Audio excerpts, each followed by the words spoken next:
बिस्मिल्लाहिर्रहमानिर्रहीम। अस्सलाम वालेकुम everyone. You are watching biology basics with SM. Start करेंगे आज का topic which is the vegetative propagation और वेजिटेटिव रिप्रोडक्शन। एसेक्सुअल रिप्रोडक्शन की बात कर रहे थे अपनी प्रीवियस वीडियोस में कि किस तरह से डिफरेंट ऑर्गेनिजम्स एसेक्सुअली रिप्रोड्यूस करते हैं, और इसी के साथ साथ नेक्स्ट हम स्टार्ट करेंगे कि वेजिटेटिव प्रोपगेशन क्या होती है।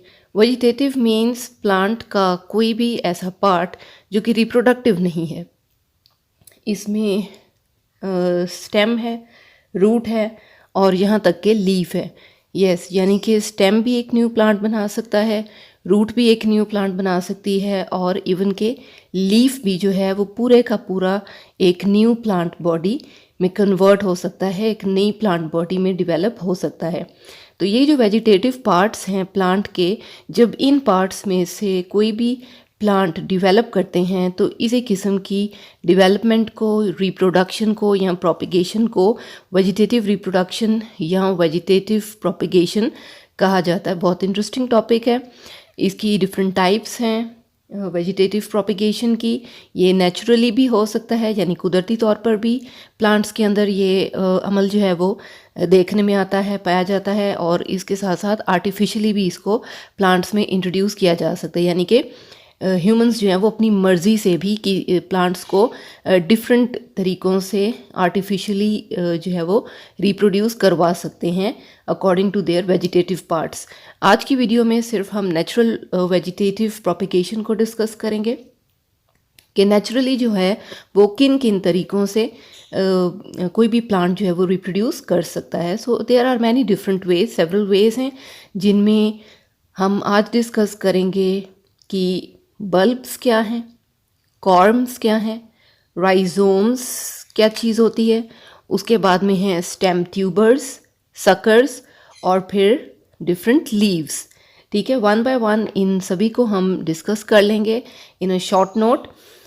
इम्पॉर्टेंट क्वेश्चन है, लॉन्ग क्वेश्चन के तौर पे भी पेपर्स में आ जाता है, और इसके डिफरेंट पार्ट्स के शॉर्ट क्वेश्चंस भी बनाए जाते हैं अक्सर, और एमसीक्यूज़ में भी ये पूछ लिए जाते हैं। So let's start. सबसे पहला हम इसमें देखेंगे कि बल्ब्स क्या होते हैं। बल्ब्स जो है ना, ये बहुत ही शॉर्ट अंडरग्राउंड स्टेम्स हैं। शॉर्ट अंडरग्राउंड मींस छोटी छोटी सी स्टेम्स हैं ये, जो कि ज़मीन के नीचे होती हैं, ज़ेरे ज़मीन होती हैं, और इनके इर्द गिर्द बहुत ही थिक, बहुत ही फ्लैशी यानी कि जूसी लीव्स मौजूद होते हैं, और इन लीव्स में मौजूद होता है स्टोर्ड फूड, खाना जो है वो इसके अंदर ज़ख़ीरा किया हुआ होता है प्लांट्स ने। अब इसकी एक बेस होती है, ये जैसे कि डायग्राम में आप देख सकते हैं कि एक बेस मौजूद होती है इन के अंदर, और इस बेस में से नीचे की तरफ जो है वो छोटी छोटी सी थिन सी जो हैं वो रूट्स डेवलप होती हैं, जिनको कि स्पेसिफिकली एडवेंटिशियस रूट्स का नाम दिया गया है। और इस बेस के ऊपर की तरफ जो है वो बल्ब के ऊपर की तरफ से शूट्स एमर्ज होती हैं अपनी लीव्स के साथ, और ये आप आमतौर पे अनियंस में देख सकते हैं, जैसे कि डायग्राम में भी है। एक अनियन का बल्ब है, बल्ब की जैसी इनकी शक्ल होती है, इसीलिए इनको बल्ब का नाम दिया गया। ये किसी लाइट बल्ब की बात नहीं हो रही, ये एक अनियन के बल्ब की बात हो रही है। सो बल्ब्स जो हैं ये डिस्कस हो गई। इसके बाद कॉर्म्स हैं। कॉर्म्स क्या है, ये भी शॉर्ट हैं और स्वेलन पोर्शंस हैं, स्वेलन हैं, सूजे हुए हैं। ये भी स्टेम्स ही हैं और अंडरग्राउंड ही मौजूद होते हैं, ज़ेरे ज़मीन ही मौजूद होते हैं, और इनमें भी स्टोर्ड फूड जो है वो पाया जाता है। अब अगर इसकी बॉडी पे आप देखें तो डिफरेंट टाइप की छोटी छोटी सी बर्ड्स बनना स्टार्ट हो जाती हैं, और बर्ड्स जो हैं वो आमतौर पे कॉर्म के टॉप की ऊपर की साइड पर बनती हैं, और इन बर्ड्स में से फिर फर्दर जो है वो शूट ग्रो कर जाती है ऊपर की तरफ, रूट्स ग्रो कर जाती हैं, उसी तरह से एडवेंटिशियस रूट्स ग्रो कर जाती हैं नीचे की तरफ, और यही बर्ड जो है वो आगे चल के पूरे का पूरा एक नया प्लांट बना देता है। इसमें दशीन और गार्लिक की डिफरेंट स्पीशीज़ आ जाती हैं। और नेक्स्ट में फिर हम बात करेंगे राइजोम्स की। राइजोम्स क्या होते हैं, ये हॉरिजॉन्टल हैं, ठीक है, ये ग्राउंड के साथ साथ बनते चले जाएंगे, अंडरग्राउंड हैं ये भी, और स्टेम्स ही हैं ये भी। कीप इन माइंड कि अभी तक जितनी 3 टाइप्स हमने डिस्कस की हैं, बल्ब्स, कॉर्म्स, राइजोम्स, ये तीनों ही शॉर्ट हैं, अंडरग्राउंड हैं और स्टेम्स हैं, ठीक है। लीव्स की बात नहीं हुई, रूट्स की बात नहीं हुई, ये तीनों अभी तक क्या चल रही हैं, स्टेम्स चल रही हैं।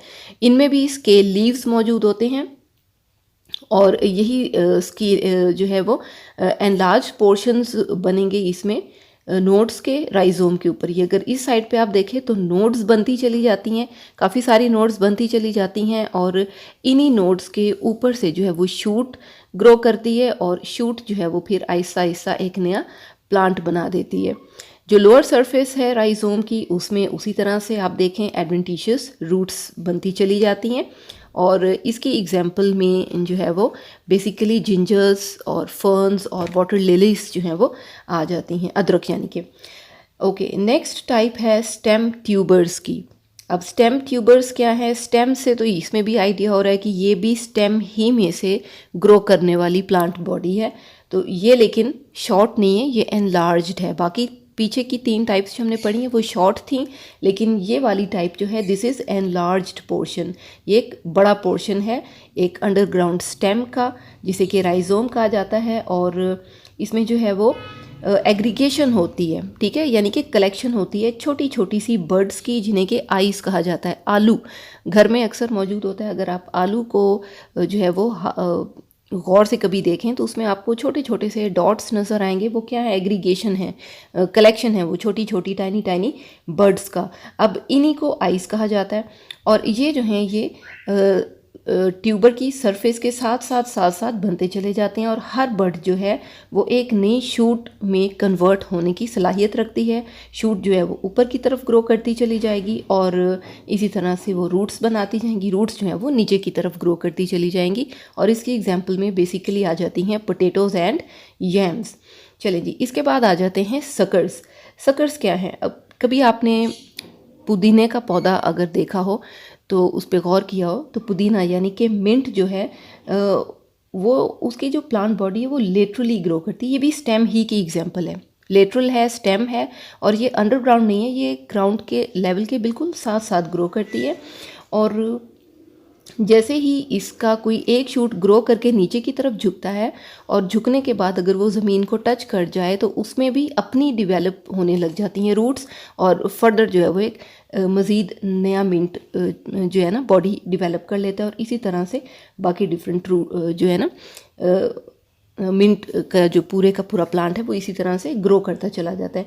लास्ट में इसमें बहुत ही इंटरेस्टिंग आप देखें लीव्स है कि लीव्स के थ्रू भी प्रोपिगेशन हो सकती है, वेजिटेटिव प्रोपिगेशन। ये आमतौर पे इतनी कॉमन नहीं है लेकिन जो है वो होती है कुछ प्लांट्स में, जिनमें कि ब्रायोफाइलम बेसिकली देखा गया है। इसकी एग्जांपल में इस प्लांट में लीव्स फ्लैशी होते हैं, रूट्स भी जो हैं एडवेंटिशियस बर्ड्स की जो है ना उसमें मौजूद हो जाती हैं, आती हैं। और जो लीफ है अगर आप इसमें नोटिस करें कि पूरे लीफ के ऊपर नहीं बल्कि जो लीफ की एज है, जो मार्जिन है लीफ की, उस पर छोटी छोटी सी लीव्स डेवलप होती हैं और यही लीव्स जो हैं वो आगे अपनी पेरेंट प्लांट बॉडी में से सेपरेट होकर ज़मीन पे गिरने के बाद मज़ीद एक नए प्लांट में डेवलप कर जाती हैं। यानी कि ये छोटे छोटे लीव्स जो पेरेंट बॉडी पर डेवलप हुए थे, ये जब नई जगह पर गिरते हैं, अपनी फेवरेबल कंडीशंस इनको मिलती हैं, तो ये उसी तरह से एक नई प्लांट बॉडी में डेवलप करते चले जाते हैं, ग्रो करते चले जाते हैं। So this was the topic of vegetative reproduction या vegetative propagation. Hope it was helpful for you. Do not forget to like the video, share and subscribe the channel. Till my next video, stay safe, stay healthy. Allah Hafiz.